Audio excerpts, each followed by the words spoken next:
Pendant l'entretien, une jeune fille perdit accidentellement sa chaussure. Alors qu'elle allait être embarrassée devant l'examinateur, elle ramassa rapidement une fourmi et prétendit s'être arrêtée pour laisser passer quelqu'un. Touché par sa gentillesse, l'examinateur lui pardonna et la laissa reprendre sa place. Mais alors qu'elle se rendait à la première épreuve, un chien de chasse surgit et fonça sur le groupe de jeunes filles. Toutes prirent la fuite, effrayées, sauf la jeune fille. Elle s'avança et réprimanda le chien de toutes ses forces. L'animal se calma peu après. Personne ne se doutait que le chien faisait en réalité partie de l'examen.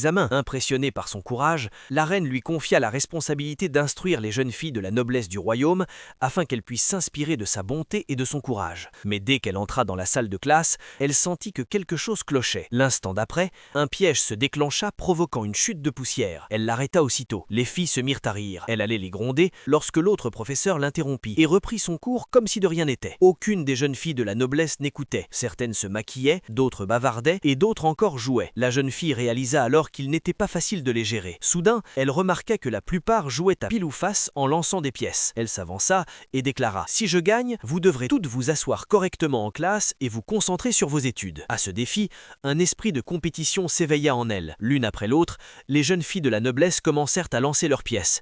Mais aucune n'obtint un bon résultat. La jeune fille les observait avec assurance. Puis, la princesse arriva et d'un geste ample, lança la pièce qui avait obtenu le 3e meilleur score. Toutes se mirent à la féliciter. Mais la jeune fille lança calmement sa pièce et obtint le meilleur score. Un silence de mort s'installa dans la pièce. La princesse, refusant d'accepter sa défaite, exigea de rejouer. Mais peu importe le nombre de fois où la jeune fille jouait, même son pire coup s'avérait toujours meilleur que celui de la princesse. Fou de rage, la princesse s'évanouit platée. L'assistance fut alarmée. La jeune fille accourut aussitôt, examina son état et lui versa de l'eau sur le visage. Peu à peu, la princesse reprit conscience. Dès cet instant, les jeunes filles arrogantes et riches furent complètement transformées.